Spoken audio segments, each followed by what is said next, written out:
Well, Ange, hard lines. I'm struggling to see how you haven't won that game in the end.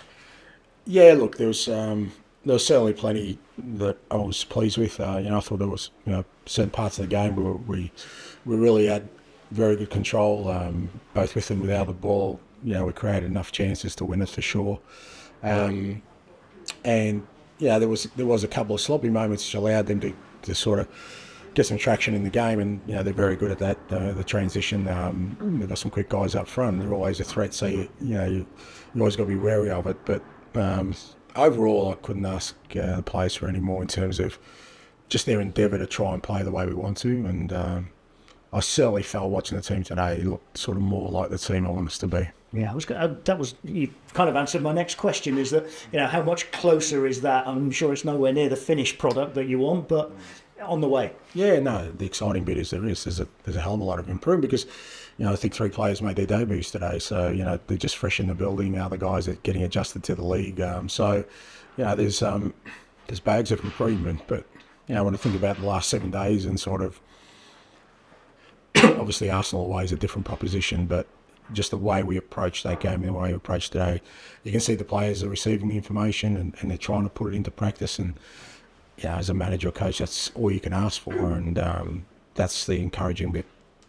He came up against a goalkeeper in inspired form in the end. Yeah, and sometimes things like that happen in football where just little things aren't going our way, or like I said, the keeper's making outstanding saves. I mean, the amount of chances we've created in the last 2 games, when you consider, we should have had a much better return for our conversion, but I think if we keep doing that, the things that going for us at the moment will eventually go our way.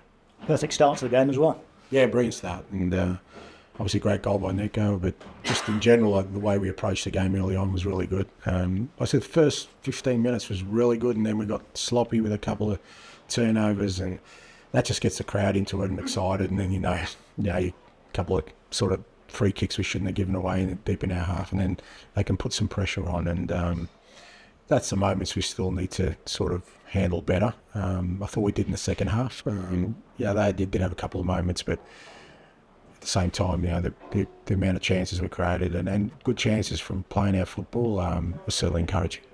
And those 3 subs you put on, well, 4 really from the hour mark with Callum as well, but when you made that triple substitution as well, really seemed to give you extra impetus, didn't it? Well, that's the beauty of having the squad, and that's what we've got to sort of tap into. I said that to the players. I was disappointed with the guys who came on Wednesday night. I felt they could have impacted the game more. Certainly not today. I think the guys understood the sort of messages from Wednesday night, and they went on today and wanted to make an impact, and they did.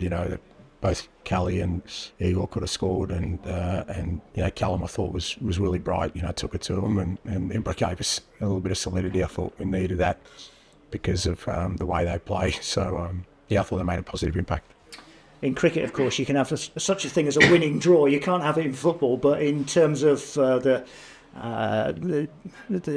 confidence you get going into Europe, I guess it's a step in the right direction. Yeah, I thought it was important we didn't lose today for sure, because again, that sort of it makes it hard for the players in terms of their sort of outlook. But even with that, for me, much more important than the result was the way we went about it, and I think. Hopefully that gives the players even more sort of belief in what we're doing, and we continue to grow as a team. And for me, disappointed we didn't win the game. I think we deserved to win the game on the balance of things, but much more important was the way the players approached it. And if I may, Ange, the next time we see you will be in Spain. Have you got a message for the fans? What can they be excited about? What can they look forward to as they go on a first European expedition for 30 years with this club? Yeah, well, they can leave the brollies at home, pack the shorts and enjoy it. It's going to be a great experience. I'm really looking forward to it. Obviously, I've been in it the last 3 years, and I know that even for the players themselves, I think they'll enjoy it. Just being away from the Premier League bubble, just different football, different conditions, a different type of opponent. It's exciting. So the fans, I'm sure, will have a great experience. But even for us as a club and the players, I'm sure it's going to be something really memorable and hopefully a positive result.